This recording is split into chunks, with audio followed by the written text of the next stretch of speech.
Yes, sir. We are live on YouTube. Yes, go ahead. Yes. Okay. Good afternoon, namaskar, all of you. I am Sujit Kumar, host here, and I'm the coordinator of Nation's First Dialogue. So a warm welcome to all of you here.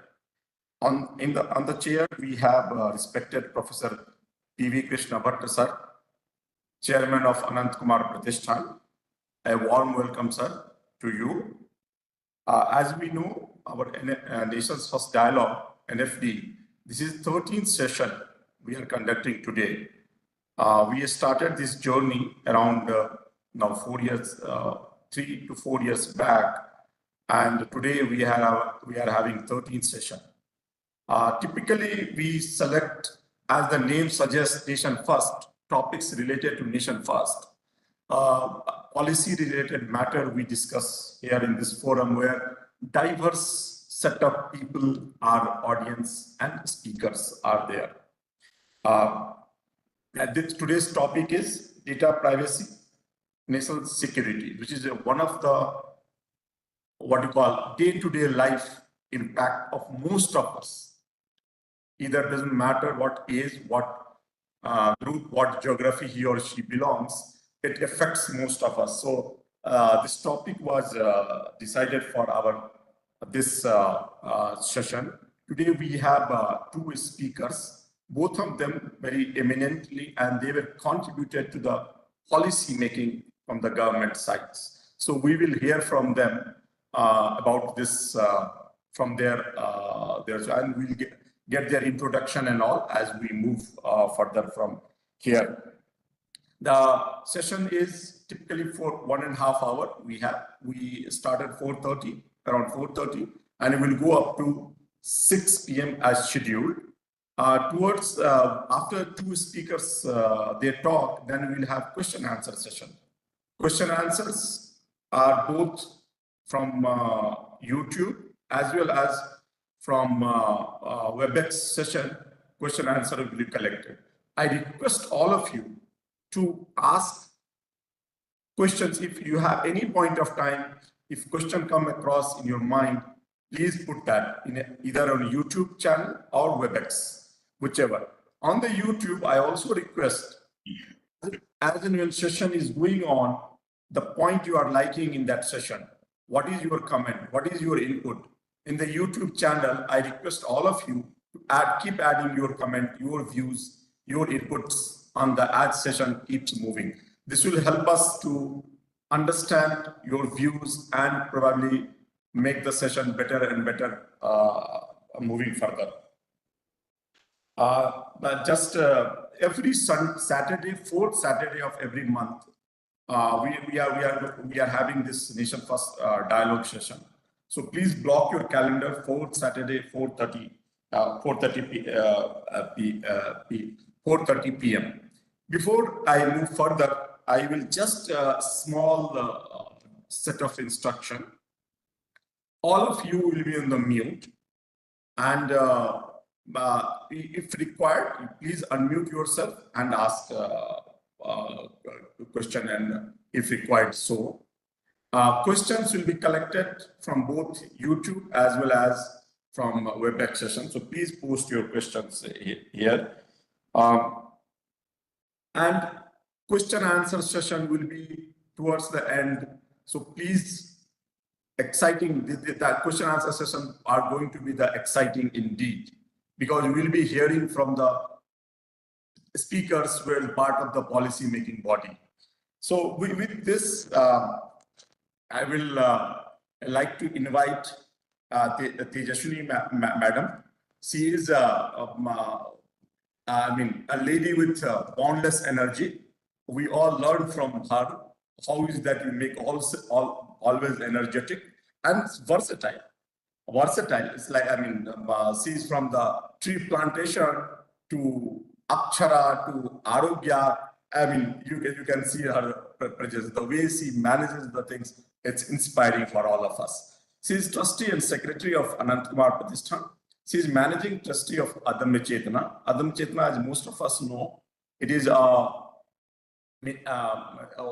of their popular program is midday meal program, and midday meal program is almost 2.5 lakhs meal per day is served, hot and nutritious. Most importantly, nutritious, and that is the what Madam brings value. Make sure that it is nutritious for our children. So far, Adam Chetna has served more than 50 crore meal. It's amazing, this thing. I really, it's a big round of applause to her for achieving this number. Indeed, indeed. Beside this, the social work is also very close to heart in terms of education. She is the chairperson of Indian Institute of Engineering, Science and Technology, Shivpur, which is in Kolkata, India's one of the engineering school in this country. She is an engineering graduate in electronics engineering, and she was a part of prestigious, we all know that LCA, Light Combat Tejas aircraft, basically. She was part of that while she was with in the job. I'll close I'll invite you, before I invite, I'll put it, Adamya Chetana's motto, which is like Anna, Akshara, Arogya, Prakriti and Samskriti. It's very tough to exact translate into English, but I'll try my best. Exact translation in English is food, education, health, nature and culture. And that's how they show the leadership of Madam. With this, I will invite Tejaswini Madam to tell us about Anant Kumar Pratishthan. Madam, over to you. Namaskar. Thank you, Sujit ji, and I'm happy to welcome all of you for this 13 number, which has been a lucky number for us. So 13th Nation First Dialogue program, and we have Pradeep Oak with us, of course, Professor P.V. Krishna Bhatt, who has guided hundreds and thousands of us from our Vidyarthi Parishad Day, and that's where this tagline of Nation First, thinking for Nation First, started from our college days, and especially for Anant Kumar ji. It is he comes from that Dharmic family and a nationalist family, and at the age of 16, he joins the JP movement. Goes to jail, leads this college team, then he leads the Hubli ABVP group, and becomes state secretary, national secretary of Vidyarthi Parishad. And at the young age of 28, he becomes state secretary, and that's how his journey from Vidyarthi Parishad to politics, and builds BJP Karnataka. Later, at the age of 28, he becomes a member of parliament from a prestigious constituency of Bangalore South. At the age of 38, he is central cabinet minister, and this journey of bringing new things in whichever ministry he is, it may be open sky policy, variable tariff for aviation. First time Air India, Indian Airlines gets into profit. Then as an urban development minister, he is instrumental in bringing metro not only to Bangalore but to many cities of India. And so every ministry wherever he was in, he has brought in that new energy, new change. Even as an is sitting in opposition between 2004 to 14, as a national general secretary of BJP, he builds party in Madhya Pradesh, works in Bihar, Uttar Pradesh, Chhattisgarh. And of course, as an urban development minister, he has many contributions to Delhi. And in 2014, and under Modi ji's leadership, he becomes Minister for Parliamentary Affairs, Minister for Chemical Fertilizers, brings in another big thing in that ministry, the neem coated area, which saves a lot of money to the exchequer, and also able to reach out urea to all the farmers, and that too as a neem coated urea, brings in lot of value, supporting the earth, basically bringing in some natural material into the chemical fertilizers, then starting of Janaushadhi, the list goes on. A person in the age of 58, many people, when he passed away, especially, he has a long list of friends, is the tall personalities spoke about him. And when we founded this Anant Kumar Pratishthan on his birthday, that is next year, we lost him in 2018, and 2019 September 22nd, we founded Anant Kumar Pratishthan and started compiling all his works, his personality, his Vyaktitva, his Kartrutva, the long list of works he has done for the society, and his special leadership qualities. And that's where, when we met many of his friends, his relatives, and in fact, every time it has been learning, and we've been doing it since last 5-6 years, and new things come up every time. And we thought, why not through Anant Kumar Pratishthan, that whole thinking of the way he worked, we should take it forward, show it to the youngsters, share it with his friends and other people through Nation First Dialogue, or through our leadership program, which we started with women from rural areas. We do it for that women leadership program. We call it as Grama Chetana, which happens every month in Hubli. Around 40 women from various villages join us. It's an one-day program for rural women. We do conduct such programs for the urban youth. Basically, the whole concept is like how he lived all along with the which he always used to say: live for the nation, work for the nation, die for the nation. Is the clarion call of RSS, and his whole life was like that. In fact, our Honorable Prime Minister Narendra Modi ji wrote when he passed away, Shri Anant Kumar ji, who entered public life at a very young age, served society with total dedication and sensitivity. He has left behind a legacy of a long list of stupendous contributions to the nation. He will always be remembered for his services as a deft administrator who efficiently managed several ministries under him. Anant Kumar was a major asset to BJP. He toiled day and night to strengthen the party, especially in Karnataka and other states. He always resonated with and responded to the issues of the people in his constituency. So we have actually, along many such things, we have brought book and detailed book of part 1 in Kannada, and we have Ananta Chetana, a brief book in English. And another activity of Anant Kumar Pratishthan is this Nation First Dialogue. Once in 2-3 months, we conduct national level webinar on various present and relevant issues. And today we are on the 13th NFD. I'm happy to welcome Dr. Vishnukant Chatpalli, who is a friend of Anant Kumar ji from his college days. Both of them went to jail together. Who is former Vice Chancellor of Rural Development and Panchayat Raj University.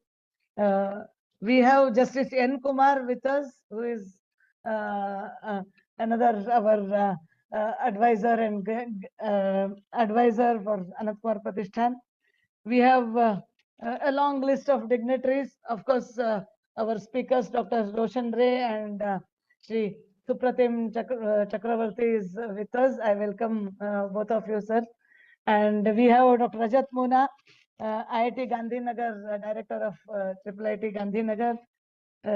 We have Dr. Indumati Rao, my senior friend, and I draw a lot of motivation from her and learned my various works of social works from her. We have Dr. Jangam Shetty, Vice Chancellor of Haveri University. Yeah, Indumati Rao is here. And we have VMSR Murthy, Director of IIEST, Shibapur, the erstwhile Bengal Engineering College. Namaste, sir. Welcome. Then we have Dr. Srinivas Palli, Vice Chancellor of Nruptunga University, with us. We have very senior faculty members from Tumkur University, from Amarkantak, Head of the Department of Business Management from Amarkantak University. Then, Dr. J. Mallikarjunaya from KLE Technological University, Belgaum. Then Principal of KLE Law College, Bangalore, Dr. Mallikarjunaya is here. Dr. Kusum Kumari, and I have a long list. Sorry, I may not be able to able to see all the names here on the screen. Shri Gudu Shastri Inamdar is there, is with us. Dr. Dev Sudhakar Patil, who is trustee of Adamya Chetana from Kalburgi, has joined us. I welcome all of you for this wonderful topic of, it's always been which one first, especially when this is before Aadhaar, because Aadhaar made a lot of news, especially in Bangalore when Anant Kumarji was contesting in 2014 election. Nandan Nilekani was the one who started Aadhaar. No, that was the day when we were discussing about this, data privacy. How do we handle such a big data? Where does it go to? When it goes to private people, what will happen? On the other side, Anant Kumarji's speech, which went viral in 2011, I remember, and it is about the infiltration from Bangladeshis. Of course, when he was in Vidyarthi Parishad under leadership of Professor P.V. Krishna Bhatt, that big movement of Save Assam movement, he was leading from Karnataka.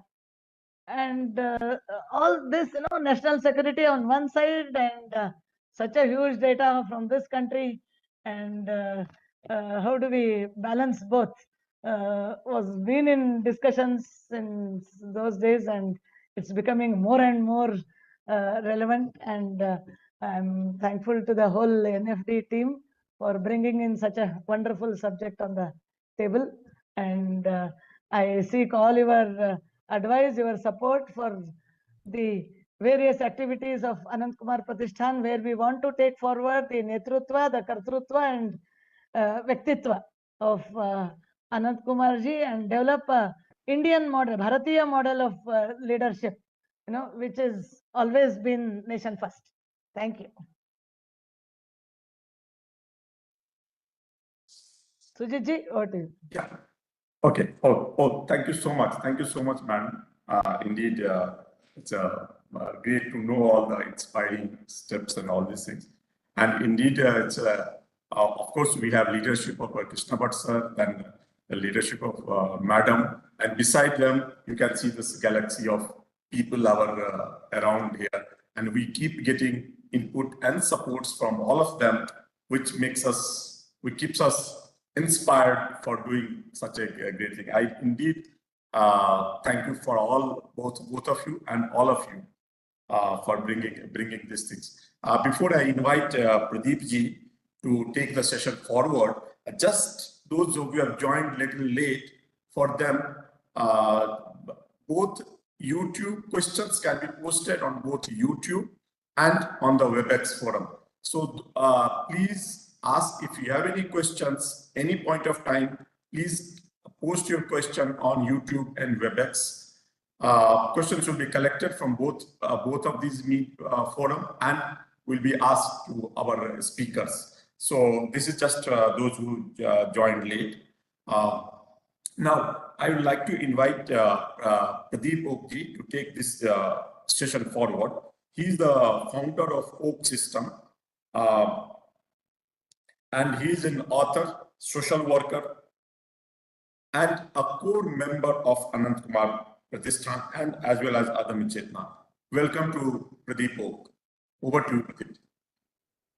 Thank you, Sujitji. Good evening, everyone.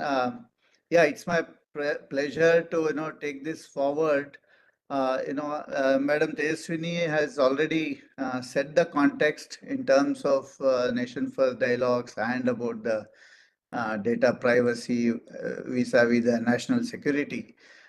In fact, as part of this, when we were thinking about this, there are so many different aspects associated with data privacy. So on one side, we look at, how do we ensure privacy of our personal data that, that we keep sharing with everybody, be them the telecom companies or courier people or the taxi people or, even the security guys when we try to enter into any of the campuses. That's on one side, and we are not sure what happens to the data that we share with them. So there is a big call for ensuring protection of our information, right? So that's on one side. At the same time, we also see that there is certain need at certain times for national security where this data also needs to be accessed. So we have these two things where sometimes they seem conflicting with each other. So we picked up this topic through multiple deliberations. How do we balance data privacy and national security?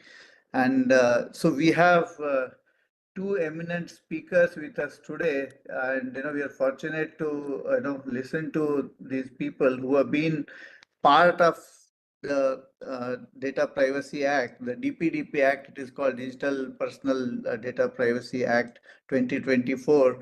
Dr. Gulshan Rai, he has been part of the drafting committee. And in fact, this time I would also like to highlight that one of our participants, Dr. Rajat Moona, IIT Gandhinagar's director, he's also a member of this committee. He's also there with us.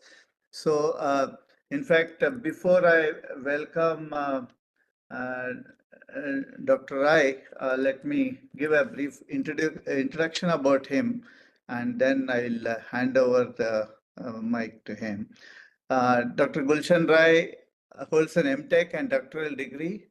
He has over 35 years of experience in different areas of IT, including e-governance, cyber security, cyber laws, several related fields covering policies and operations.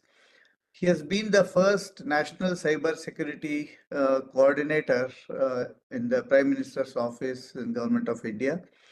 He is a member of Global Board of International Center of Red Cross and US Chamber of Commerce, also on the Global Board of US-India Business Council, as well as on the board of NSC, NSCIT, UTIITSL, and REDIF. And he's been an advisor on multiple startups.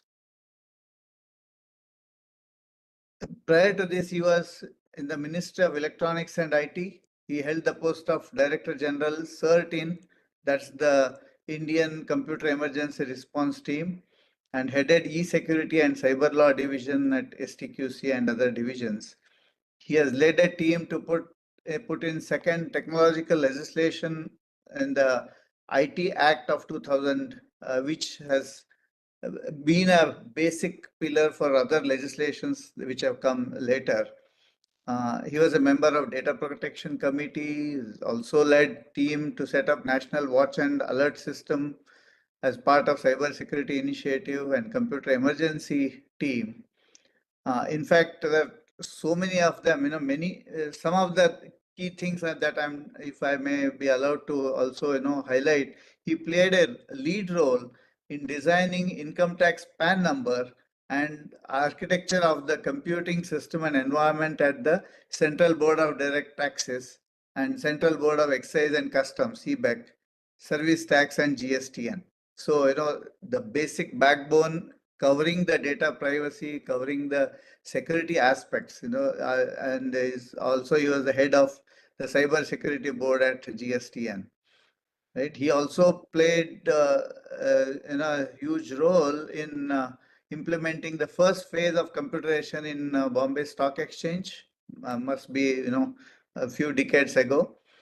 Several international cooperation agreements have been entered under his leadership. He led a team from time to time to draft and bring out national policies in the areas of cyber security and cyber laws. He was Executive Director, ERNET. As you know, ERNET is the backbone infrastructure for the educational and research institutions in the country. So during his tenure there, the project of National Knowledge Network was evolved and designed. So, in fact, we are very fortunate to have him today with us, sharing his vast experience and insight into these various bills that we talk about. DPDP is one, Aadhaar bill is there, Information Technology Act is there. So we request Dr. Gulshan Rai now to share his experiences with us. Over to Dr. Gulshan Rai. Thank you.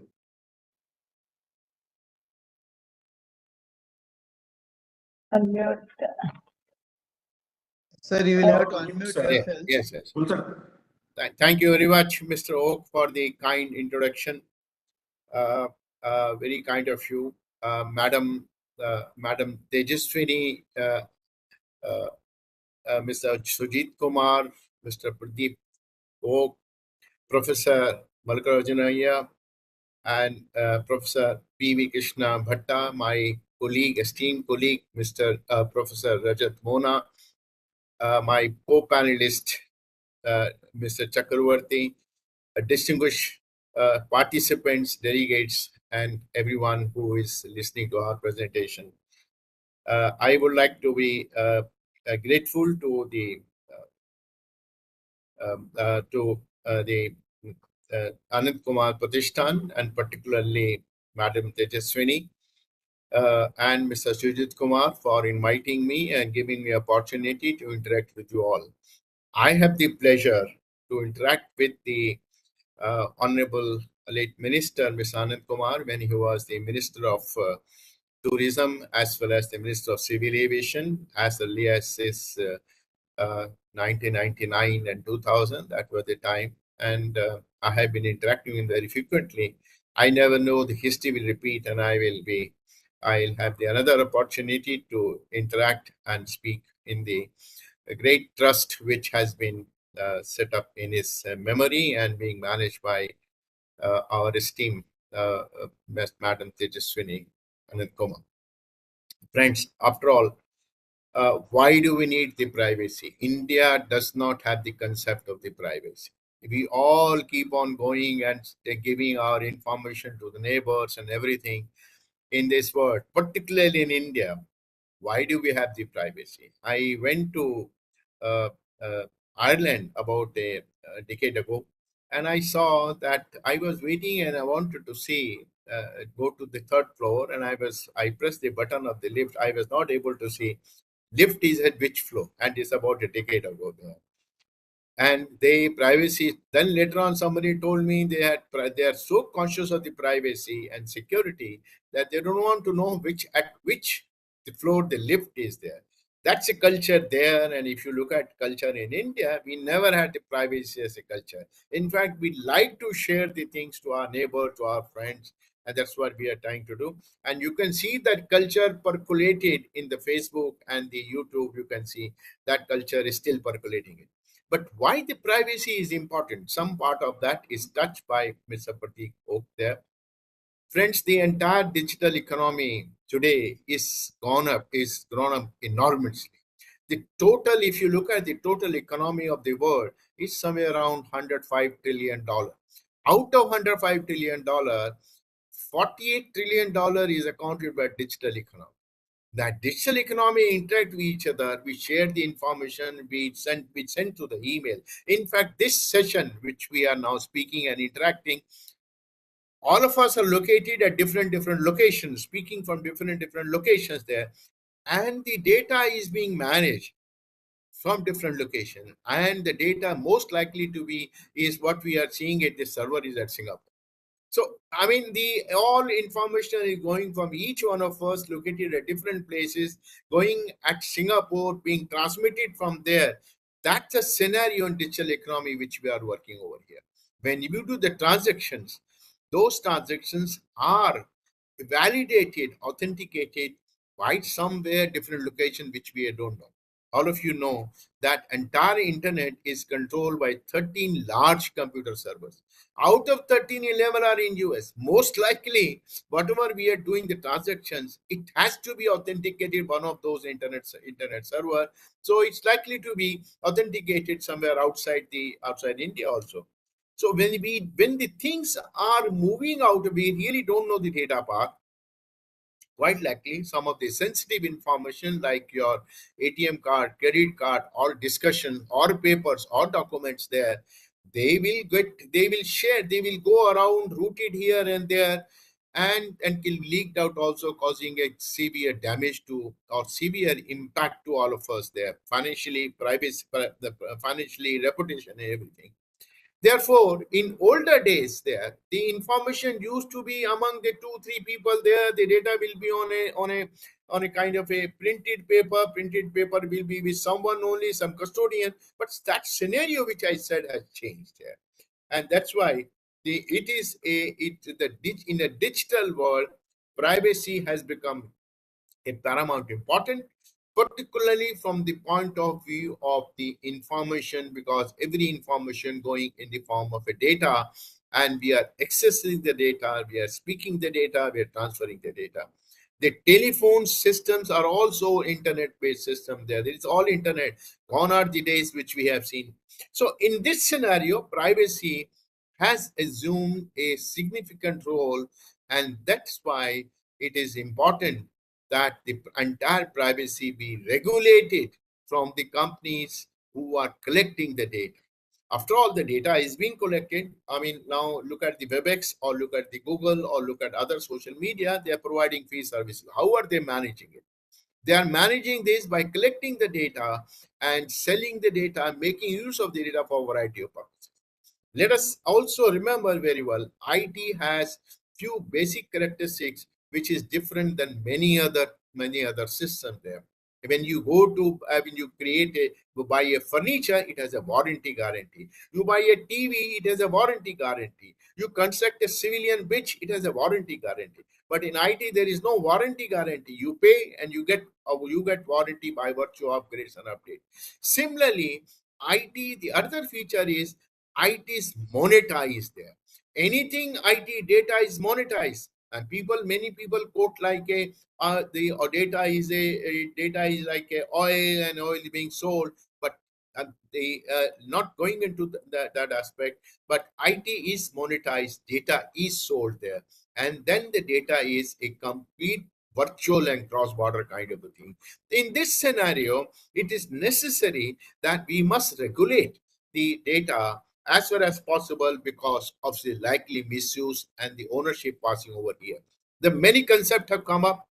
The localization of the data is to be localized there, or the people talk about sovereignty aspect of the data. These are a new concept which are coming up and will become more and more complex as the time goes on. But right now, among all those concepts, the privacy is an important first step where we need to keep the data privacy, because data is not with us and data is with whom we really don't know there. So therefore, it has to be regulated. The entire DPDP Act, Data Privacy, Data Protection Act, has been enacted in August 2023, but it has not been implemented there. We are waiting to be it getting to be implemented.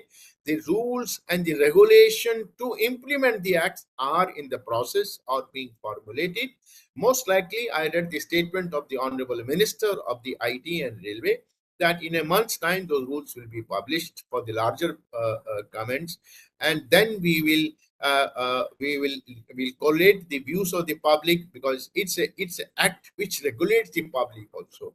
So the rules will be finalized, and I feel, which I looking from the statement of the Honorable Minister, I feel that the act will be enforced by beginning of the next year 2025, or let us say late this 2024, maybe December there. In this background, now let me take you to the basics of the act. Can I have these slides, please? Next slide. Now, this is what I'm trying to do is a very involved kind of a legislation, and this part has been said by Mr. Oak as well as Sujit Kumar. I'll miss it next. Now, let me give you the overview of the act because time is a constraint. So I will go in some of the important aspects of the act. Now, the overview of the act is one of the first part is it is irrespective of the sensitivity. This will apply to all digital personal data. Means that this act is applicable to digital data and the data which is stored in a print media or otherwise other than digital media. This act is not applicable. So this is not a media neutral act. It's applicable on the digital data. Any printed data put in a paper, when converted into digital data, will get into the implementation. It's had the another feature is prescribes consensual and the procedural ground for processing there. Means there has to be a consent, and with certain process the data will be processed, and the act provides that. Specifies the rights of the data principle. The data principle is that who generates the data. Now I am speaking to you, I'm creating a data, I made a PPT, I created a data, so I am the data principal. And there are obligation for data fiduciary. Data fiduciary is that who are the custodian of the data. Like in this case today, WebEx is a data fiduciary there. He is custodian of the data, is a data fiduciary there. Then the other feature of this act is it permits a cross-border flow of the data, but allows the government to prevent or to restrict the data transfer to certain geographies. Mr. Oak mentioned about the national security. Means certain data, it allows cross-border data. I can transfer the data to anybody else, but then the government can have restrictions, particularly in terms of national security. Certain data like a defense data, health data, which has more sensitive data and implication of national security, the government can frame rules. The government is framing a rule, and they restrict the flow of data. Then the next, it levies the penalties up to 250 crore, a US dollar 30 million for various significant contravention there. We'll see in the pen. So this is a nutshell overview of the act, which there is a consent. There is the rights of the data principle, rights of the people who store the data, who process the data, they permit the cross-border flow, and then any leakage, a non-reporting of the leakage carries the penalty. Next. Now, there are key terms. I said data principle I've defined. I'm speaking, I'm the data principal. Then the data fiduciary I've defined, like WebEx is a data fiduciary. Personal data. Personal data means any data by which one can identify anyone is a personal data. It can be a name, it can be a PAN number, it can be Aadhaar number, or such like this. This is a personal data. Then there is a defined child. Child is defined to be the age of 18 years, whereas in abroad you get a 13 years, but Indian legislation it is 18 years. There is a data protection board to regulate the entire data or regulate the entire act. Administration of the act is with the Ministry of Electronics and IT, Government of India, but the regulation of the act is the data protection board. Then there is a data protection officer. That data protection officer is defined with respect to certain organizations there, which will deal with this. And then important key term is concerned manager and the appellate tribunal and the significant data fiduciary. We'll find these words, relevant word in the next few slides there. Next. Now, applicability of the act. The act is applicable entire India. You know, the digital is across India. This, I have said it. We are sitting on a platform, walking and talking to each other, looking at each other, seeing each other, but actually we are all different locations. So that's why the act has been made applicable entire territory of India. It has a implication on the extraterritorial application there, and which we will explain there in the next few slides. Next. what is the outside the ambit of this act? That is, I think we need to know. Personal data is processed by individual for any personal for domestic purpose. For example, I am at home. I am processing my income tax return. Why I am saying income tax return? Because 30th is the last day for filing the return. So I am processing my data. So that data is not covered under the privacy. And you know the reason is a sensible reason why it's not covered. I am having processing my own data at my computer system is not covered under the Personal Data Act. Personal data that is made or caused to be public available, that is not covered. For example, today we are this program being watched on a YouTube. So the YouTube, whatever data is there, that is all broadcast is now available in the open source. So this data, whatever we are presenting, whatever we are saying, is not covered under the privacy because in the public source there. Similarly, all those our friends or our colleagues or who puts their photographs, who puts their entire data on a social media, that will not get covered under the Personal Data Protection Act because they have already put in the open source. And there is if you look at the legal sense, they, by putting the data on the public source, they had already given a consent. So why should there be the consent is already there, so there is no question of any privacy protection to them. And any person who is under the obligation or under the law for sharing the data, make such, for example, the Income Tax Act, they issued the notice, or any police agencies issued the notice, or any GST, they issued they get the data. So any agencies which are under the act allowed to collect the data and allowed to collect data from the data principals or the person or the citizen, they are exempted under this act. Apart from that, Bangalore is a city of IT services there. All those IT enabled people who are processing the data under a contract, they are exempted from the Data Protection Act because they are processing the data of the foreign national. They are not covered over here. So the government has given a exemption to them to facilitate the trade. Data is exempted. Next. So if the data collection and data processing, the underlying idea is the consent of the person who gives the data.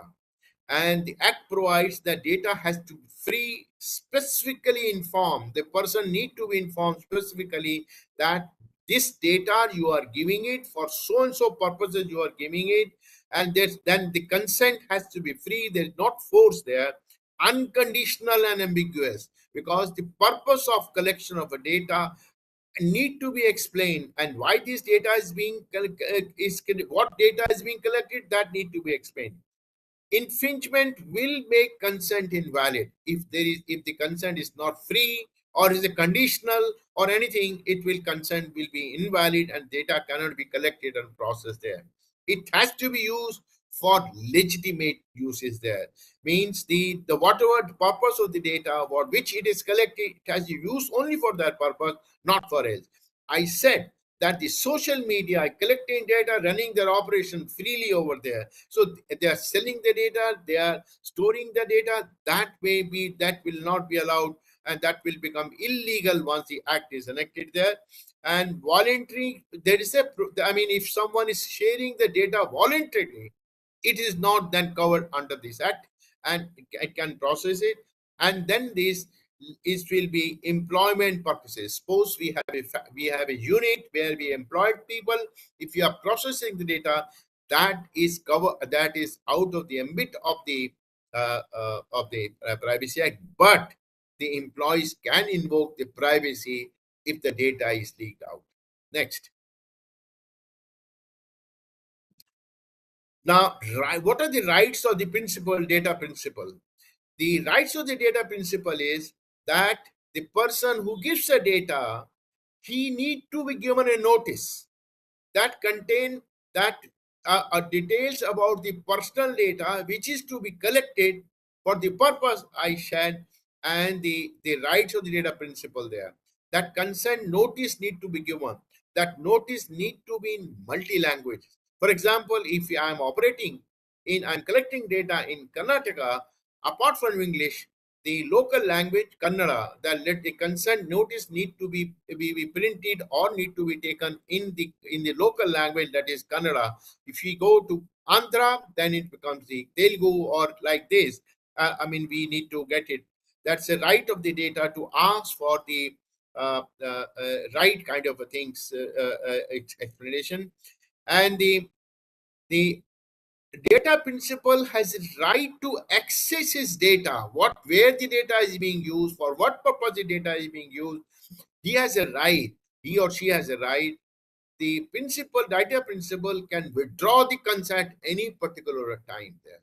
Once the consent is withdrawn, data cannot be shared with anyone, data cannot be transferred to anyone. Data can be stored only for a limited time, either for the government purposes or whatever the policy is there. The data principal can ask summary of the personal data being processed and identities of the data fiduciary and processor to whom data is shared. These are the rights of the data principal under the Act. Next. There are few more rights are there. The data fiduciary is obliged under the Act to correct or to keep the accurate data. Whenever the data is inaccurate, he can ask the data principal to verify the data, to inspect the data, and then the data can be corrected. And then erase the data when it is no longer required. For example, I take a connection from the service provider. Let me talk about a service provider A. It may be Jio, or it may be Airtel, or it may be Vodafone, anyone there. When the day I stop my service, they are taking services from them, data needs to be erased, but that erasure is subject to certain conditions there. But the data need to be erased, and that erasure policy need to be provided in the privacy policy by the service provider right at the time of a consent, or as well as on the website, so that any data principal knows how long the data will be kept and how it will be erased there. Like the banks, we have when we open the savings account or put a FD there or open anything, we nominee there. We do the nominee that he or she is my nominee. Similarly, in case of a data is an asset. There is a right for the data principal to nominate some individual, and and nominee will have the same right as the data principal there. These are some of the rights of the data principal. Next. Data fiduciary. Data fiduciary is custodian of the data. Therefore, the regulation, it regulates the data fiduciary, because they can part with the data, they can transfer the data, they can share the data. They will implement the appropriate kind of a technical and organizational measures to ensure effective observance of the rules of the law. That's the first responsibility. They will implement the rules, regulation of the law. Second, protect the data. Whatever data they collect, whatever data they process, they need to protect the data, and then take reasonable security practices to prevent leak of the data. That's their obligations to do. And then they have to appoint a grievance officer. If we have a grievance on the data leakage or data misuse or any kind of a thing, data with the data, the data principal should approach the grievance officer, and grievance officer within a particular timeline, they need to respond to the data principal. And the timeline and the method of reporting to grievance officer is going to be part of the rules which the government is framing it, and that will be out. If we are not satisfied, the data principal is not satisfied with the response of the grievance officer, the data principal can go to the data protection board regulator and take up the case with them. But it's a mandatory that a data principal approaches the data protection regulation board only after the data principal has exhausted his things with the taken up the issue with the grievance officer. Without taking grievance officer and approaching the data protection board directly will invite a penalty of rupees 10,000 for the data principal. That this law has laid down. This is the first law in the country where the government has said that because of the large enormity and importance of the data, and to curb unnecessary complaints there, they said data principal need to follow certain rules, regulation, and penalty has been imposed if they don't follow that. Next. Now, the obligation of data fiduciary includes valid contract must be in place. Valid contract with the data principal, valid contract with the data fiduciary, with the other data fiduciary or data processor. This valid contract should be there. And the data fiduciary, as I said earlier, is obliged to erase the personal data when the data principal withdraws the consent. That's a must as a part of the law, and there is a penalty for that. And the an exception is that data can be retained if necessary in compliance with the law there. When the court issues the order or government issues the order, for example, income tax says that you need to have preserve the data for 7 years. GSTN says 3 years. So like this, wherever the law says that data need to be kept for that, otherwise entire data need to be erased there. The overall responsibility and liability of the leakage of the data and the compliance of the rules and regulation are on the data fiduciary. So the data fiduciary has been, a lot of regulation has been done so that the leakage is not there. Next. Now, in this act introduces another definition or another entity called a significant data fiduciary. The significant data fiduciary, the act has not provided who will be the significant data fiduciary, other than providing certain parameter based on which any data fiduciary will be declared a significant data fiduciary. And the volume of the data and the security and the public kind of order. Practically, I can say all social media who are operating across the countries and collecting huge data, that will be declared as a significant data fiduciary. Apart from the cloud system in the India, they will be declared a significant data fiduciary. But this is all significant data fiduciaries because of the large amount of data, implication of the security, national security. They will be they'll be obliged to appoint a data protection officer there, and the data protection officer will report to the data protection regulation board, and any kind of a leakage in the company, that the responsibility of the data protection officer there is like a cyber security officer there, or the company secretary.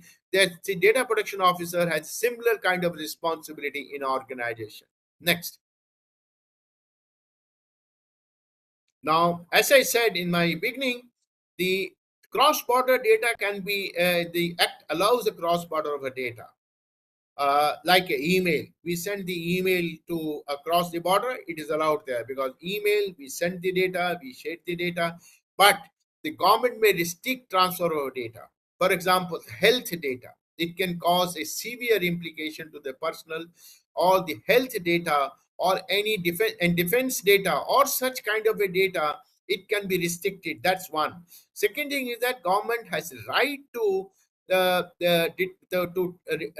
restrict the data to certain territories also. For example, if you have to Pakistan, the government has the right to restrict the data to the to that Pakistan or some other countries like that, which are not friendly countries and they have not been declared friendly countries. So the entire cross-border data is allowed, but is regulated by the government, the rules of which will be allowed.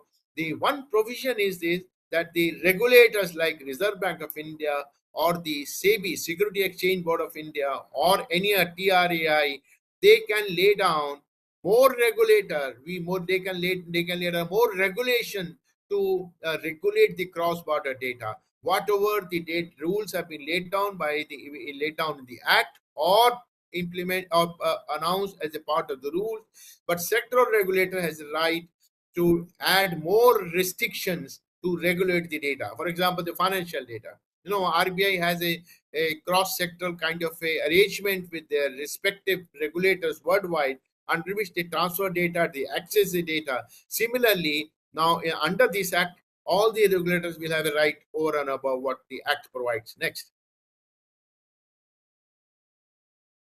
Data breach. The personal data include the unauthorized personal data. The data breach. Is defined. The breach is defined unauthorized processing of the data, accidental disclosure. Now this is very, very important. Accidental disclosure also has been covered. Inadvertent disclosure, normally in the law you get some sort of a relaxation, but in this law there is no relaxation. Accidental disclosure is a breach. Sharing, use, alteration is a breach. Destruction, loss is a breach. Compromise, confidentiality is a breach.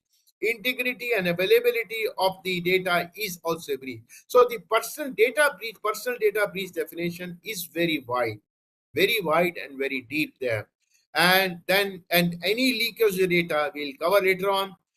The data fiduciary must notify the board as well as the effective data principal about the personal data breach. So every personal data breach need to be notified to the data principal as well as to the board regulator there, that this leakage is happened. And the law, in the present law which is notified there, it does not provide a threshold, but those thresholds are likely to be announced by virtue of rule. What kind of a data will be notified? Data leakage will be notified to the regulator, or what kind of a data leakage will be notified to the data principal. But what I feel, what I'm hearing it, all the data leakage of the data principal will be notified to the data principal, but there will be a threshold with respect to the regulator there. And there are certain security guidelines which need to be implemented. That these security guidelines will overlap with the different regulators there, but the data protection board will announce the security guidelines which need to be followed by the data fiduciary, data processors, everyone, and the organization which are processing which are keeping the data. They'll have to follow. So the personal data breach is a very, very wide kind of a defined there. And we'll see, look at the penalty which the act provides. Next. Nature of breach. For breach in observing the obligation of the data fiduciary obligation, the penalty may extend to rupees 250 crore. Huge penalty there. And for breach in observing the obligation to give data the data to the data protection board, the penalty is 200 crore. So if any organization fail to notify the data leakage to a data principal or to regulator, the maximum penalty is 200 crore. And for failure to observation of the obligation of the data fiduciary and to secure the data, the maximum penalty is rupees 250 crore. Not that the entire penalty will be levied, but then the penalty is a significant penalty.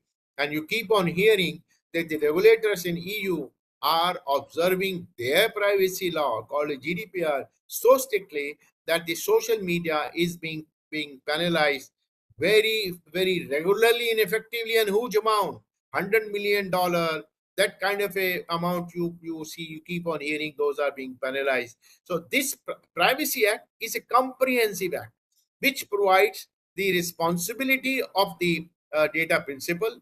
This provides the responsibility, accountability on the person who collects the data, and accountability and responsibility who process the data, and the responsibility on providing services data principal, information of the leakage to the victim as well as the regulators there. So it's a very, very comprehensive law, and the government is likely to give sufficient time for implementation of this act, because the 70–80% of the organization in India, as I said, we don't have a culture of privacy. They don't adhere to most of the principles laid down in the Privacy Act. So I think some time will be given. That's what discussions are happening, and it'll come in the rules. It may vary from 3 months to 18 months to comply with the different provisions of the Act.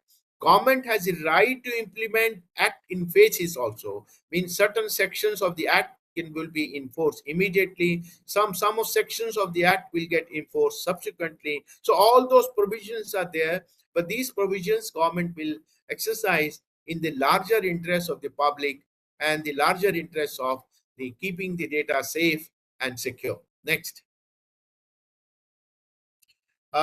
This is a sensitive data protection kind of a rule, which are their IT Act. As of now, this rule is applicable, but that this rule will get will be deleted once the Data Protection Act is announced. Now, this provides today the privacy is regulated by these rules under the Information Technology Act, Section 43A.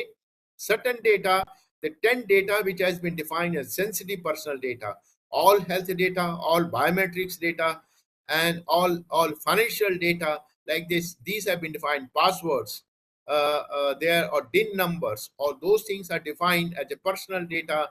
PIN number, they are defined personal data. Any leakage of the data or any transfer of data require a specific permission of the person, from the concerned person. And these rules will get, as I said, will get deleted, and when the Privacy Act takes over. And next slide. That's more or less form the part of my things. I think the recommendation for us, there are different recommendations for different people and organization. We need to review and assess the current data processing mechanism in our organization, in our home also there. Review the contracts. What contract we have the people who process the data. For example, I take the SIM or I take the gas connection. For anything you go, we give the data. And I think in the beginning, Mr. Oak said that when we go to seminar, they collect your visiting card or collect your name, or when we visit any organization, they collect your telephone number. I think those organizations will come under the Data Privacy Act. They will have to review the contract and act, and also we can also refuse. We will not give you number, our number. We will not give you the visiting card. All those contract issues will come there, and the consent, organization will have to finalize the consent notice. We also, data principals, will have to be familiar with the consent. What data is needed to be given, and why do we give the data? Why not? What extra data is asking? Those things are the action point, and then these need to be processed, and it takes time. It's not a simple kind of a thing. A lot of legal issue comes up, a lot of procedural issue comes up, a lot of compliance issue comes up. Let us not forget that world over, not only in India, world over, all compliances are becoming part of the corporate sector for the service provider. So therefore, they need to be very, very careful, as well as the data principal like us, individual need to be careful, because ultimately it is our loss. The data will be lost by us. And as we move on in the digital kind of a scenario, DL, in the area of artificial intelligence and such kind of a issue, the entire privacy is going to be very, very important, and the victim can be impacted very, very badly. We must remember, once the data is leaked out, there is no way we can erase the data, because data will be stored at so many locations. We really don't know where all the data is located. So for the data principle, also it becomes very, very important to be aware of the consent of the provisions of the law. And in that respect, I greatly appreciate and thank the Anant Kumar Pratishthan and all of the dignitaries and luminaries who are there, that they have organized this workshop for the larger awareness, public awareness of the public, and and for every one of us. Thank you very much for inviting me. And this is kind of a small presentation I wanted to give it. It's a very detailed, but we can meet once again when the government announces the rules, because actually the meat, everything importance in the rules. how the rules will provide, how the act will be implemented, where all things will be, all things need to be addressed and taken care of. We can meet once again when we can look at those act as well as the rule together. Thank you very much for inviting me. Thank you. Thank you, sir. Thank you, Dr. Gulshan Rai, for this insightful intro into the DPDP Act that is, soon coming out for public comments. In fact, in this digital world and digital Bharat, it is very important that we have the digital privacy, data privacy laws. We will be looking forward to the government releasing that for public comment. In fact, Anant Kumar Pratishthan plans to collect more insight and more feedback from the public, wants to take it to more and more sections of the society and collect that and then send that back as a note to the government for consideration. Thank you so much for your insightful introduction to the this topic. Now I would like to introduce our next speaker, Shri Pradeep, before you just, Pradeep, yes. 1 second I will take. Gulshan sir, I request you to be here because the audience has lots of questions. I can see in the windows. Lots of questions are coming. So please please wait a few more minutes so that we can, after speak from Supratim ji, we'll have the question and answer session. So sincere request, please do. No, thank you very much. I'll be here. I'll be listening to my other panelist, who's also a very esteemed speaker, very knowledgeable speaker. I would like also to get educated from his presentation also. Oh, thank you so much. And all our viewers, Thank who you, joined late, they can put question on YouTube channel as well as on the WebEx. So that, and we will pass this question to our esteemed speakers. Sorry for interruption, Pradeep ji, over to you. That's fine. Yeah. It's my privilege to introduce to the audience our next speaker, Shri Supratim Chakraborty. Supratim is a partner in the corporate and M&A practice group of Khaitan and Company, which is a well-known national law firm, and he co-leads the data privacy and cyber security practice as well. In fact, Khaitan and Company has published so many notes on the DPDP Act and its impact on various segments. In fact, and that's where we are fortunate to have Supratim today. And he's considered a thought leader in the privacy and data protection space. He's advised many eminent clients in relation to information technology laws in India, including data privacy, cyber security, and internet intermediaries related issues. He's a member of ASSOCHAM's National Council for FinTech, Digital Assets and Blockchain Technology, and also of NASSCOM's East Region's Cybersecurity Special Interest Group. He has been providing inputs to the government on upcoming technology-related laws of the country. As one of the India's leading data privacy lawyers, Supratim has been recognized as a leading individual in the years 22, 23, and 24 in the Legal 500 edition for data protection in India. In fact, there are many laurels, many recognitions for him. He's been recognized as a notable practitioner in 2020, 21, 22, and 23 rankings of IFLR 1000, recognized in ALB's Super 50 TMT lawyers in Asia for 23 and 24, and by the Economic Times in their prestigious 40 under 40 list for India's brightest young business leaders in the year 2023. He has also been recognized by Who is Who Legal Data 2024 as one of the world's leading data privacy and protection practitioners. In fact, he has been featured as an innovative practitioner in the Financial Times Asia Pacific Innovative Lawyers Report. And in fact, with so many things to his credit, we are fortunate to have him here. In fact, we are also keen to learn from him from DPDP Act that is coming up, and what is its impact on the other aspects, national security as well as on the other sectors, and how does it compare to, we also hear a lot about GDPR that has come up in Europe, and then, people say because of the GDPR Act, the economic activity or the businesses have come down in Europe. So we would also be keen to, learn from that. So over to Supratim ji. Thank you. Thank you so much, Pradeep ji. Thank you, Tejaswini ma'am, Sujit Kumar ji, Dr. Gulshan Rai. And it was a phenomenal presentation, sir. I don't think that I can really surpass this level of expertise. But what I have done is just so that there is no overlap, and we have just about, say, 15, 17 minutes left. I'll try and cover some complementary aspects, some things which have not been covered.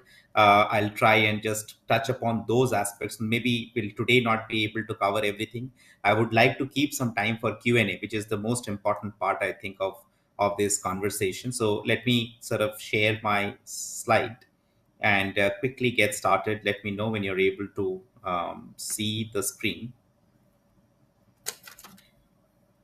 Yes, it's on. Okay, great.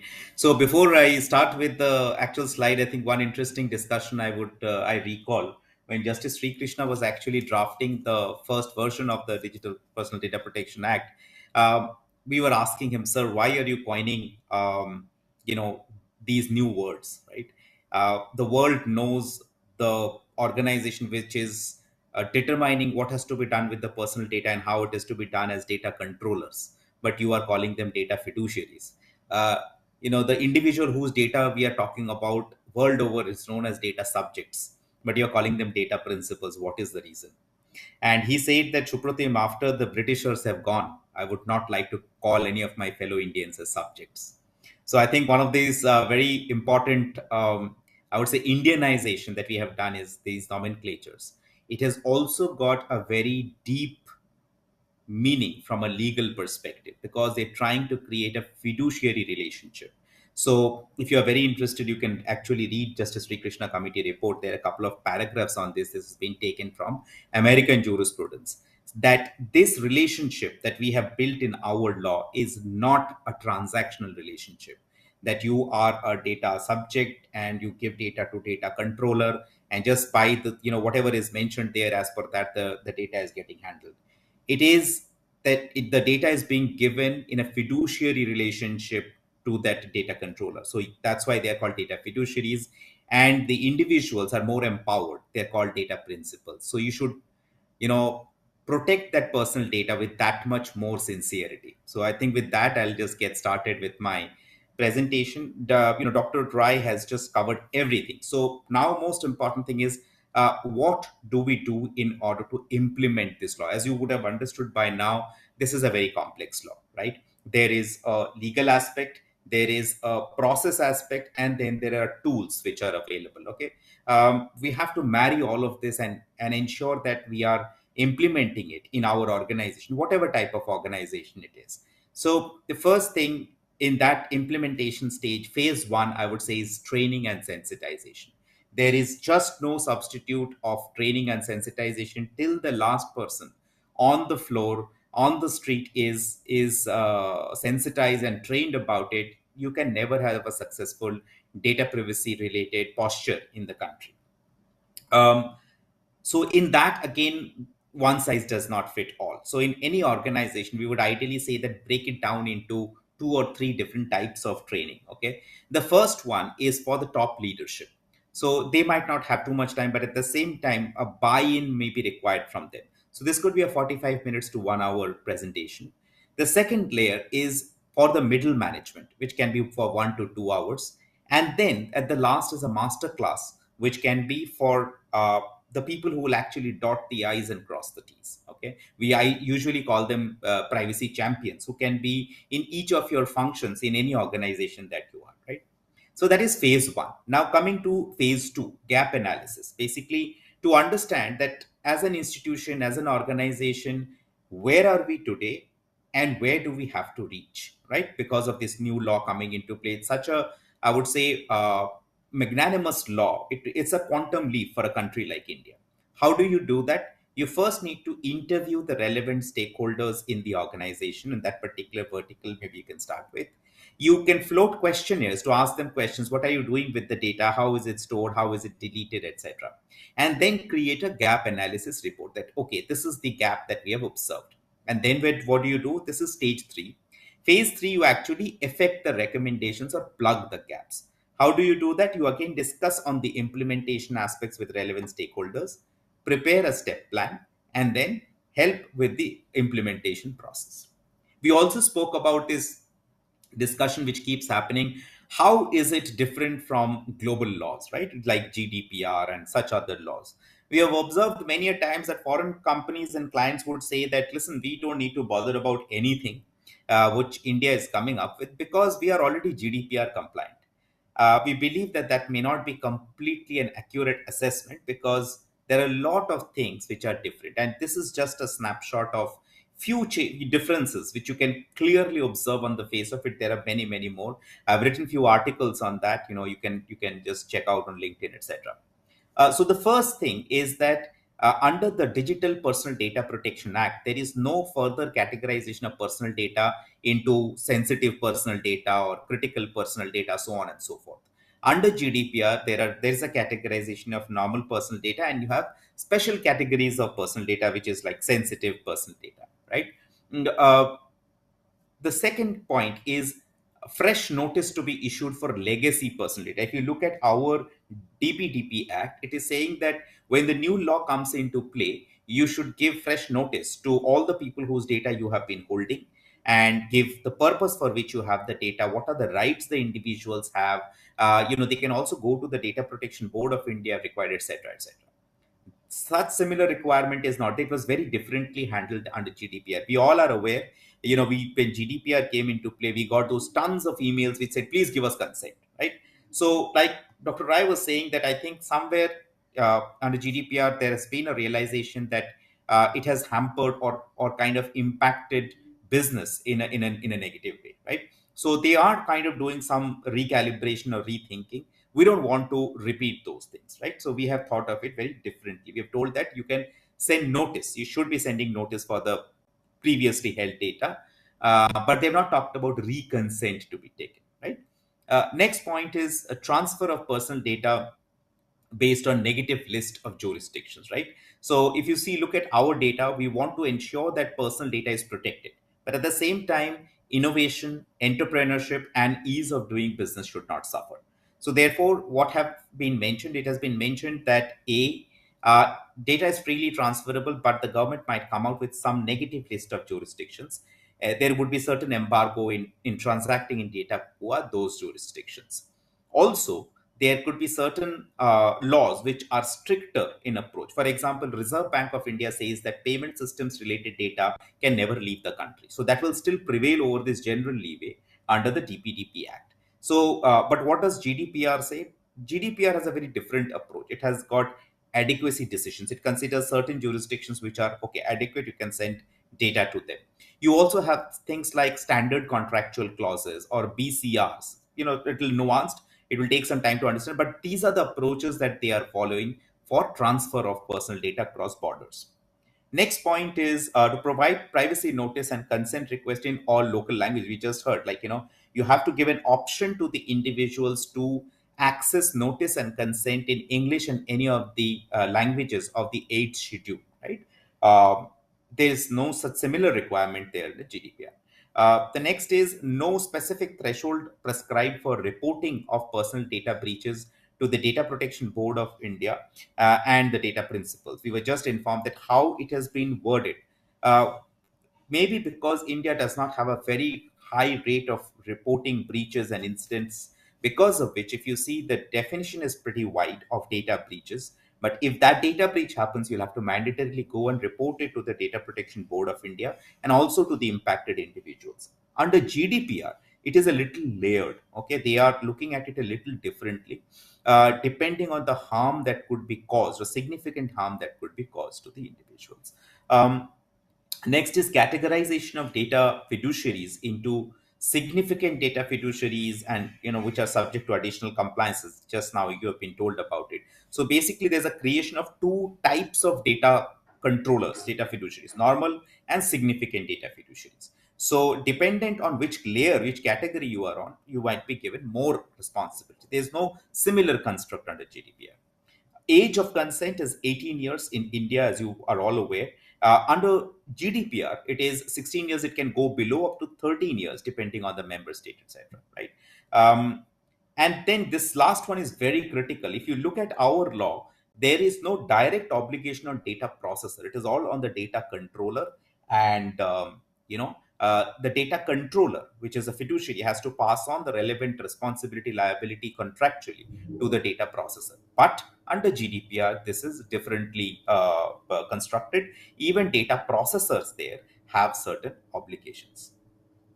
The last thing that I would like to cover, again, just mindful of time here, is the grievance redressal process. It's a tiered mechanism. Individuals first need to go to the organization itself, which is processing their Your data. slides are not moving, Supratim. I don't know. Is that my laptop or some other laptop also? Can others see? Is it on tiered grievance redressal mechanism? It just first slide is only visible. Oh, okay, okay. Yeah, now, I will just now it's moving. Now, But I think that's fine. I think you have covered, and it should be good. Yeah. okay, okay. So can you see now the tiered grievance redressal mechanism? Yes. yeah. Okay. So if you look at this, basically, the first thing is that one can always go to the organization and make a complaint. And the next level of appeal is to the Data Protection Board of India. After that, one can go to the TDSAT, which is Telecommunications Dispute Settlement and Appellate Tribunal, and thereafter one can go to Supreme Court. The good part is that not everything needs to go to the dispute process.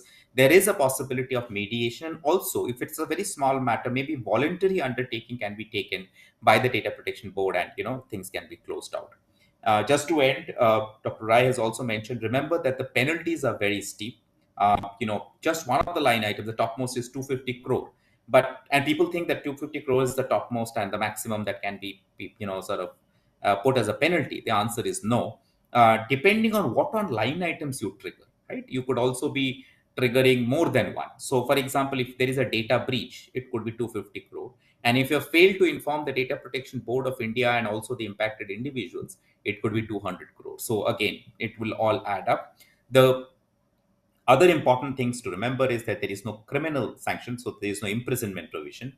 And also, not a penny from here goes to individuals' pocket. It will all go to the government exchequer. The reason probably was that the government did not want that people start businesses around this.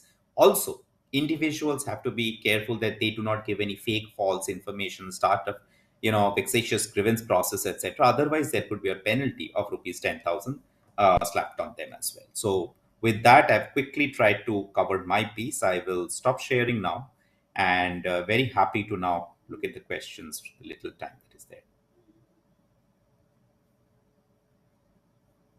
Yeah. Thank you so much, Supratim Chakraborty ji. I think it was quite a good insight. The other side of the thing, since the act itself got covered by Dr. Rai. So you have covered the other part, sensitizing the things, and what I liked is your innovation, enterprise, and ease of doing business should not get impacted. I think that's a key part. And I think this is something that we should try and take this forward and see how we are going to get impacted in our day-to-day lives, and then how our life will get maybe a safer one. Our data privacy gets covered much better. Yeah, so I think thank you so much once again, and over to you, Sujit Kumar, to take the things forward. Yeah, thanks. Yeah, thanks to both of our speakers, and thanks, Pradeepji. Indeed, it's like very nicely explained. So very scope of questions are limited. Very well explained the things. However, we have questions from our YouTube channel as well as from the WebEx. But before I go to WebEx, just one small query which I have in my mind. In terms as a common man, what all my rights and what all my duties also as a common man in data privacy. We haven't probably as a common man basically. So this I would like to know. This is my question from my side. Meanwhile, I'll go through the questions asked by others, and so I'll request our speakers to just highlight that point. Meanwhile. Mr. Chakraborty, would you address? Because you didn't get a much time to speak. I think. No, sir. Go ahead. I'll chime in. I will chime in, sir. No problem. Go ahead, sir. Mr. Kumar, I think you have asked a very valid question, which any common person will like to ask a normal person. As I said, the Act for the first time provide the responsibilities and accountabilities of the person who is providing the data. Basic data is being provided. It's called a data principles. So first right is that whenever he's giving the data, are we trying to give the data to avail any services, he has the right to ask for a consent form. Look at the consent conditions. What conditions are there for the consent? That form can be asked by the person, him or her, in the language with which he and she is familiarized with. Means if I understand only Kannada or Telugu or Bengali, I had to give an form in that, and not only English only, Hindi or English only. That's one. I will come back on the question on this. That is the first thing. Consent. The consent is the underlying principle of this act. The consent will also include what data is being collected and for what purpose the data is being collected. So the data principle has a right to know what data you are asking and why you are asking me the data. Okay. There is no extra data to be collected there. The data principle has a right to know with whom the data will be shared. Okay. That's another right data principle has, that at the time of the collection data, all those questions can be asked by the data principal before giving the data to person who's collecting the data. Okay. Then he or she can anytime inspect the record also, what data he has been given, what the data, the processor fiduciary has the data with them. Accuracy of the data he or she can inspect anytime. He or she can withdraw the consent any point of a time. And he can demand that once my consent has been withdrawn, what have you done with the data? How will you raise the data? And when will you raise the data? These are the questions the data principal has a right to ask. And in case of any grievance, any complaint, the data principal must approach to grievance officer. And grievance officer is, if it is grievance officer is not there of the service provider or to whom the data is given, the data principal can complain to the authority, which is a regulatory board, DP Data Protection Regulatory Board. They can complain to them, but the grievance officer it has to be reported grievance officer after waiting for the grievance officer response, and after getting the response from them, then it can take to the data protection board if it's not satisfied with the response of the grievance officer. So, and if he takes the matter directly to the board, then he or she is penalized by rupees 10,000 also, to the maximum 10,000, not the 10,000, but whatever kind is there. So I think there are very important aspects of the responsibility which a data principal need to know about it. As I said, consent is the underlying fabric of the entire Data Protection Act there, the Privacy Act. And the privacy can be maintained. It's a responsibility of both on the data principal as well as the data fiduciary, but largely more on the data fiduciary when the data is given there. I hope I have answered your questions. The Yes, consent, sir. Yes, sir. the consent, handling the consent is the responsibility of the data fiduciary. But till the consent is given, the data principal has a right to ask all questions which I said. It's a very, very important aspect which right can exercise by the data principal. Thank you. Thank you so much, sir. Thank you so much. And now I'm moving to the questions from our audiences. So Dr. Indumati and few others similar questions they have in terms of uses of data. If data all are protected, if all data are not published to the public, data are used for the research work. And in that case, do you see research work getting hampered, or where to draw the line? If this data is a research work, this data is personal data where we cannot disclose it. What is your opinion of the speakers? See, as I said, the data, I think, Dr. Chakraborty, you may answer. I don't want to answer everything. You are also a very, very esteemed panelist. Please. No. So the good part, sir, is that there are exceptions in relation to research and such other similar activities. But we have to be mindful about one thing that, suppose we have this group of people and I do, a research that, people in the age bracket of say 30 to 40 or 40 to 50 love this kind of deodorant and try to sell the same deodorant to the same people, that will not work. But otherwise, research as an exception is there. Okay. Thank you. But I must add the caveat. While the law provides a data, certain data privacy right to the exemption right to the research purposes there, but it's obligatory on the research organization that they don't leak the data. Once Absolutely. once they leak the data, then all same principles will apply on that. Right. Also, sir, possibly, the rules could bring in some more guardrails around this. It cannot be any and everything that we are doing. See, the core aspect is, why did we have this law? We have this law so that we are protecting individuals' identity, so most of the times when we do research, we would see probably aggregated anonymized data is required. We don't even need to know who these individuals are, right?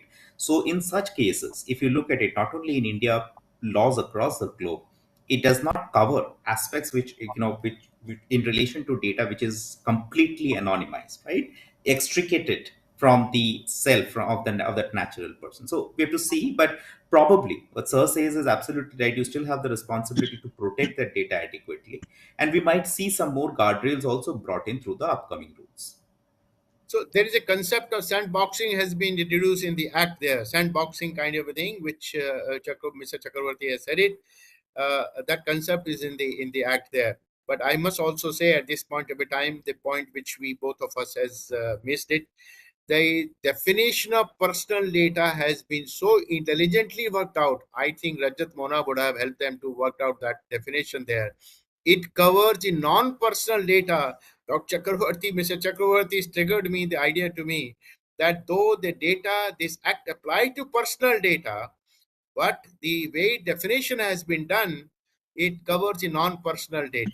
If you look at the non-personal data also, how the police tracks the people from the data on the tower, they do the mapping and they do the numbers, their telephone number, they do the area, the geolocations kind of things there. So non-personal data is a metadata, which my friend said it. But the metadata, if you process, you can always lead to a person, completely identify a person there. So the way definition is worked out, the non-personal data it can be covered under this act.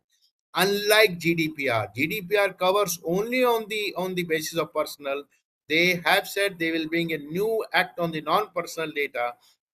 They are still struggling with the implementation of the main act. So let us see when they bring the non-personal data act there. May we request Dr. Rajat Muna to give a few inputs? Yeah, Dr. Muna is also here, so he can add comments. Thank you. Actually, I had a privilege to serve in the committee along with Dr. Gulshan Rai, and we really had very eye-opening sessions, especially very, kind of sessions which gave us very deep understanding and knowledge of the legal system. I think one of the points that was always emphasized was that the privacy actually of any data, leakage of that privacy is the onus of the data principle. I mean, like one classic example that I actually mentioned, if one says that one is suffering, let's say talk of health data, and one goes around and say, okay, in Jayanagar 4th block, some person tell me how many people are suffering from a peculiar condition, okay, which happens, let's say 1 in 10 lakh. Now, if the answer comes 1, then you have already leaked out the privacy of that person. As Dr. Gulshan Rai said, it could be from metadata also, it could be from AI also, it could be from various other systems. And I think when we actually posed this question in the committee, Justice Sri Krishna was very, very clear on this. He said the onus still remains on the data principle, because data that a person has given is on the basis of a trust and a consent. Okay, so if such a data can be, and the data principle has to do all methods to protect leakage of data, either derived or direct. Okay, so if this, he has to put reasonable controls. Okay, something which is beyond his technology, that's a different thing. But otherwise, the onus still remains on data principle. Thank you. So No, I will add one thing. Professor Mona's thing. See, though the onus remains on the data principle, but if the data principle, the leakage, the data is leaked out of the data principle, he becomes a victim. He doesn't get anything out of it. The entire money, 200 crore or 10 crore or 5 crore or 50 lakh rupees, whatever is imposed on the leakage, it goes to the government. It goes to the government. That is It goes true. to the government. But in the existing Act, Information Technology Act, SPDI rule, the victim also gets some money. Right. But Here, victim in was this not act, getting any yes, share. but in this act, indirectly, if I'm the victim, I didn't get any money, I can also go to the civil court for claim damages. That the act doesn't prevent me to do that. Yeah. As a victim, I can always go to the court that, look, these are the damages I have suffered, so I can also claim damages. That act doesn't prevent it. That's all I am saying. Where the existing act provides the victim to get compensation, but the current act does not provide the compensation, but the victim has a right to go to the court and claim the compensation. oh, yes, sir. I think thank you. So Rajat Muna, sir, by any chance you are in Bangalore, you are talking about Jayanagar 4th block. Oh, no, I'm in Gandhinagar. I can see your background. Otherwise, I would have asked you. You are in Vidyarthi Bhavan having dosa. So no, thank you once again. Moving to the next questions from our audience. There are many people, Mr. Suresh, Ashok Kumar, and few other people. They have the concern. India have only few servers. Most of the data servers are outside this country. What is the impact of that? How is this law applicable for those data which is residing on the server which is outside India? Chakraborty, you will answer this question? Go ahead. Please feel free to chime in. I think sir already presented the slide on applicability, and you should always remember the thumb rules, because a lot of permutations and combinations will come in our life as we go ahead, especially when the law comes into effect. It might confuse us, right? So thumb rules are very clear. If it is within India, right? If any data is in digital form, any personal data is in digital form or was in physical form, but it has been turned into digital form, then this is applicable. Even to players who are outside India who are trying to provide goods and services to people within India, this law will still be applicable, right? So from an applicability perspective, I think we should not have any doubt as to when and where this becomes applicable. If the processing is taking place here, definitely it is applicable. Even to players who are outside but they're trying to provide goods and services to people in India, then it is applicable. So you would like to add anything? No, let me add to what Mr. Chakraborty has said. A very interesting case, I will say. ChatGPT is providing services from some part of the world, out in India. but they are providing services in India, customizing the service in India. So ChatGPT is answerable here, under the law, covered under the law. Wonderful. Wonderful. Facebook is covered under this law. Though they are Gmail, though they may be holding the data anywhere in the world, they operate from 33, 38, 35 locations there. But since they are providing service in India, and so they are covered under this act.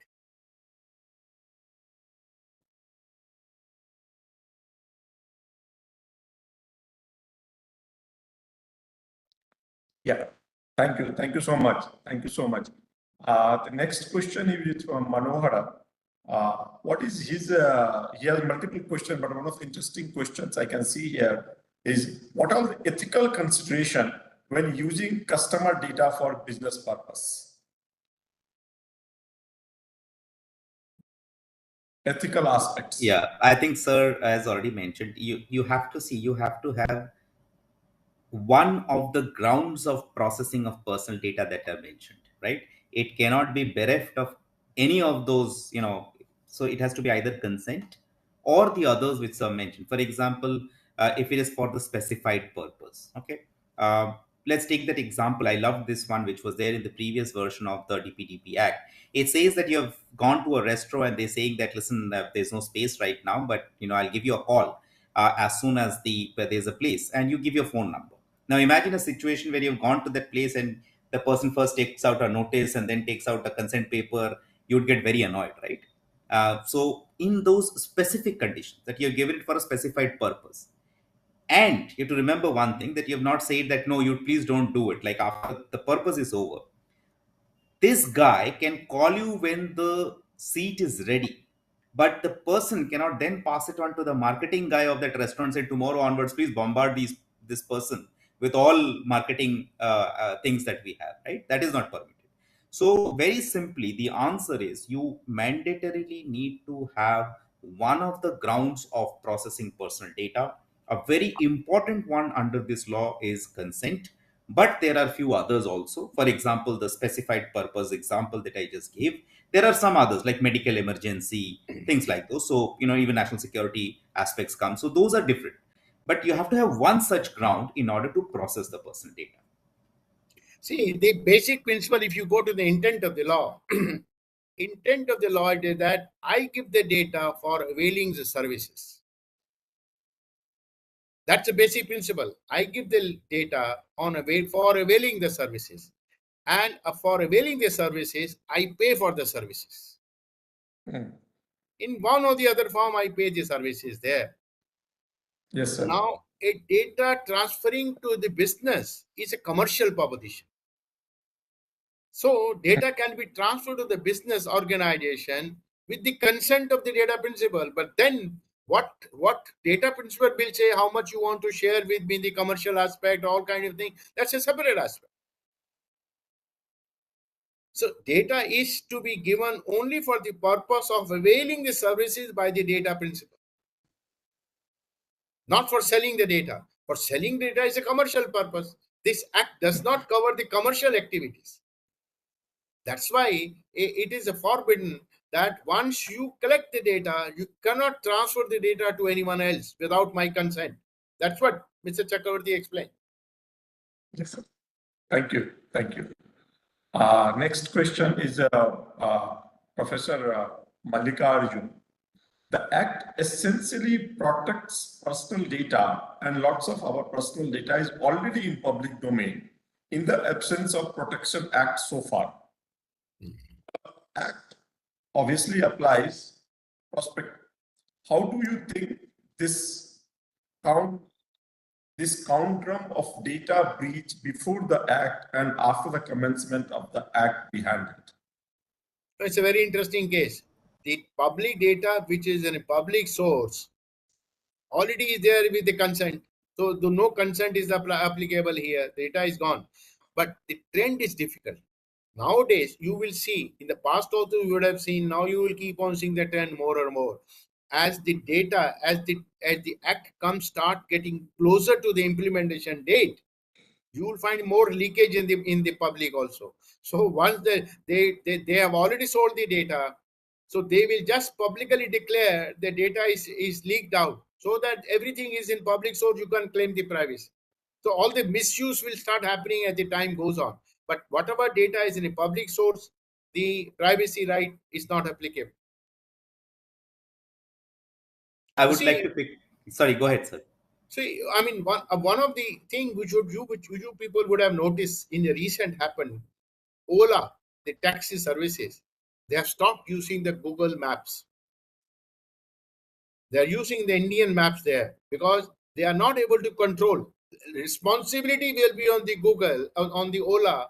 They collect my location detail. They collect my other details. They collect my payment details there. But if it is a Google is worldwide there. So they've stopped using, because of the privacy, they've stopped using the Google kind of a map location services. They are using the Indian services done by Department of Space. Sir, please, Mr. Chakraborty. This question, I think, has been answered very well. I just wanted to pick up one piece of the question, which is a common misconception which many people have. See, today there is no law. That answer is that part is not completely correct, because, like Sir just mentioned, there are few sections in the Information Technology Act which is already dealing, or at least on a sector neutral basis, they are dealing. Sector specific, you already have Reserve Bank of India, IRDAI, others also giving their diktats. Okay. On a sector neutral basis, you should see section 72A of the IT Act, which is dealing with only personal data, and section 43A, which is dealing with sensitive personal data, and the rules that Sir just mentioned. There is a set of very elaborate rules, sensitive personal data rules, under which you can also get compensation. That 43A, you can claim compensation, which Sir was mentioning. So just remember that we are not devoid of any law today. Yeah. And I'll just, if time, if you both are okay, then can I take a few more questions? Maybe one or two questions. I know it's already late. Pradeep ji, can we just take one or two more questions? I'm fine. Thank you. Okay, sure. Thank you. Thank you so much. So, Pradeep, you are on mute. Yeah, maybe one or two more questions you could probably. Let's plan to close by 6:30 or so at least, Yeah, sure. We'll do that. So I want one or two more questions, then I will close that. Just one of the smallest question. Any relationship with the RTI Act? This was asked by Sudipta Mukhopadhyay. Go ahead. No, please, guys, answer the question. So RTI Act has been actually amended with this, and there was a lot of hue and cry. We don't want to get into maybe that discussion. It'll be a long discussion.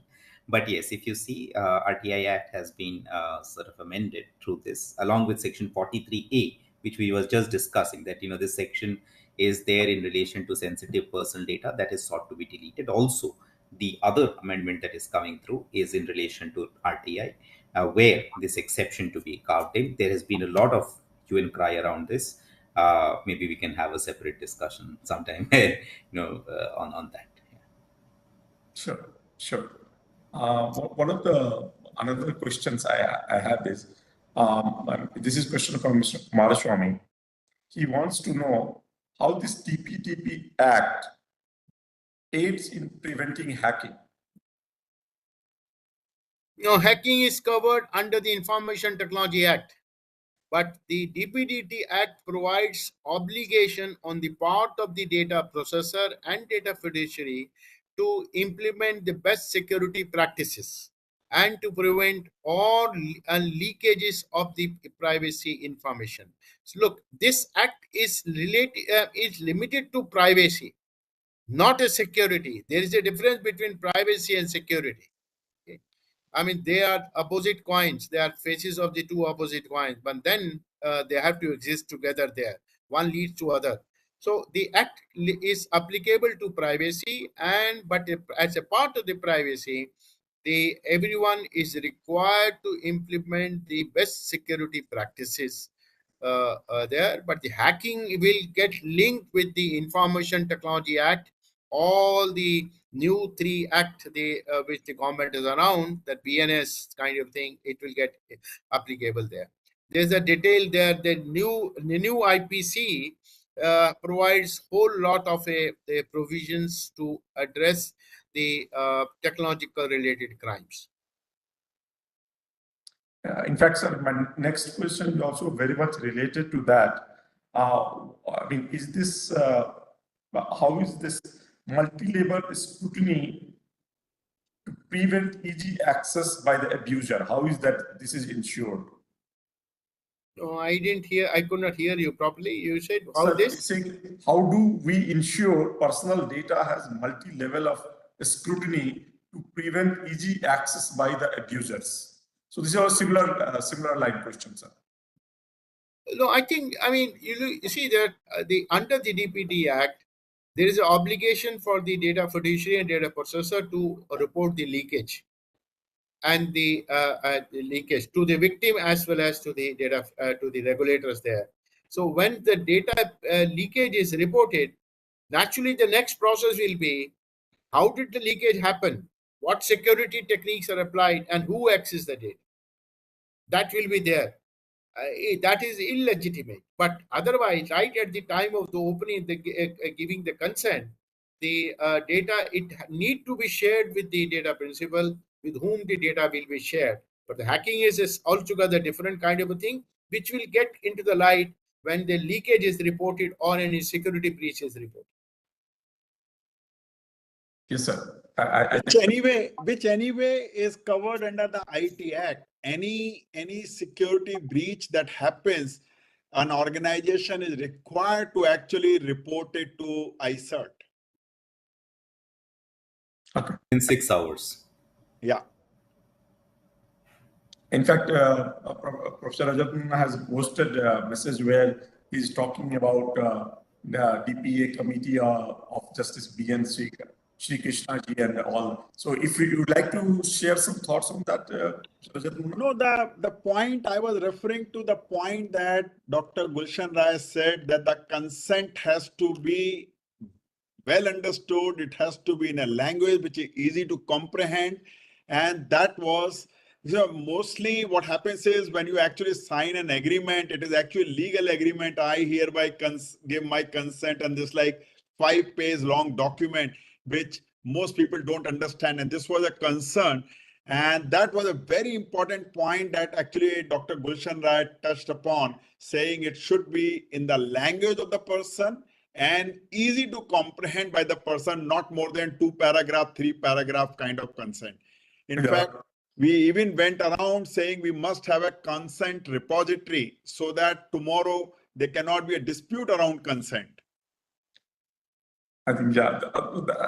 One related point I'll just bring in here, sir.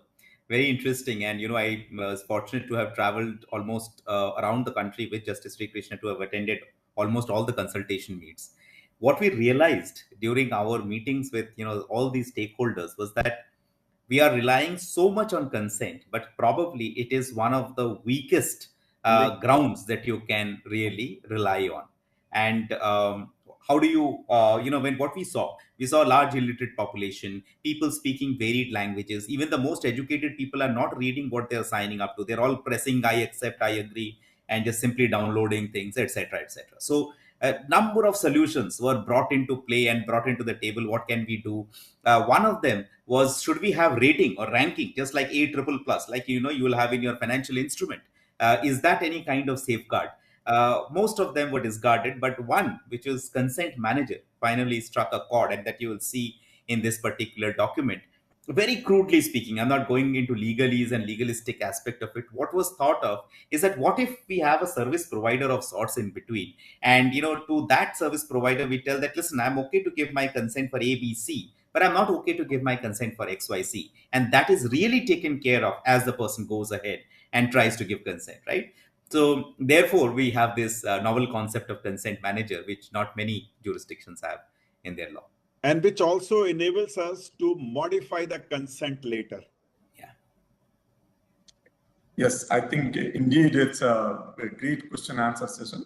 And we try to club many questions as a one question. And then I believe most of the questions we are able to, by clubbing many questions together, we are able to answer. And indeed, both speakers, thank you so much for patiently hearing these questions and answering to our audience. Indeed, it is grateful. So I think with this, we will like to just, as a practice, our vote of thanks. If there is anything else, Tejashni Madam? No, I'm really, it was wonderful, very informative. Thank you, both the speakers, excellent questions as well. It was very good. Learned so many things in last 2 hours. Yeah, we have a small, we have a memento, of course. It's Yeah, the world of I'm coming to virtual thing. that. Yeah, Yes, yes, okay. I'm coming to that. I'm coming Okay. to that. So indeed, our pleasure to have our speakers. Thank you so much. Thank you so much for sparing your time in such a busy schedule and then preparing for this presentation, presenting it here and questioning answer without any hesitation. I see both of you with a smile answering questions. Indeed, it's a great. And our special thanks to Professor Rajat Muna. So while sitting, I was hoping that it is the Vidyarthi Bhavan of Bangalore, but it is not that. Even he is in Gandhinagar, he was able to attend this session and participate in this discussion. I thanks all of my participants, all of our audience. Indeed, it's a great thank you for all of you for presenting them. And Gulshan Rai sir, he touched upon data's generation to end of the data, this is full life cycle of data, and what is the implication of how to resolve all the aspects that you covered so nicely. And I'm sure as a common man, even we can understand all this. As Tejashni Madam was just saying, we have a small memento for our speakers. So digitally, I'm transferring it, giving you, sir, now. It will be sent to you by courier, sir. Thank you so much once again. Thank you. It is such a wonderful. Even, you're coming from law background, but you are on mute. Yeah, you're coming from law background, but the language you are able to explain, it's amazing, amazing. I repeat, as a common man, we are able to understand most of the, not most of the, 100% of the things. And you touched upon what the common people, as a common people, we impact basically. Thank you once again for being on this part of this session. Thank you so much. We are transferring this memento. And in memento, you can see we have pictures of our speakers. Request you to keep in your office room, to both of you. Of course. Thank you. Of course. Yes. Thank you so much once again. Our sincere thanks to Krishna Bhatt sir, who was here, and under his guidance, all these things are happening. Thank you so much, sir. And our again, from bottom of our heart, thanks to Tejashni Madam. Under his leadership, under his inspiration, and anytime we have any challenge, she's available for the solution. That is the beauty she brings. Indeed, I thank you so much. Thank you so much. I won't be doing justice if I don't thank some of our team members who has been putting this effort day and night for last few weeks. And in that team, our Vijeta, Hanumant Mangoli sir, Purnaji, who is a background, whatever the WebEx manage you are seeing, all these things was done by Purnaji. So our sincere thanks to him. And last but not least, our thanks to Pradeep ji for hosting this session and doing this. Thank you so much. So I'm thanking all of the participants, all the audience, and knowingly, indirectly or directly, who has been helping us in this session. Thank you once again. I'll be looking forward for the similar participation next, our session 14. And that will be on the, again, 4th Saturday of October. I think Dr. Rajat Muna wants to. Sure. Sir, you're on mute. You're on mute. Sorry, I just wanted to say a thumbs up, and I think I pressed on the wrong icon.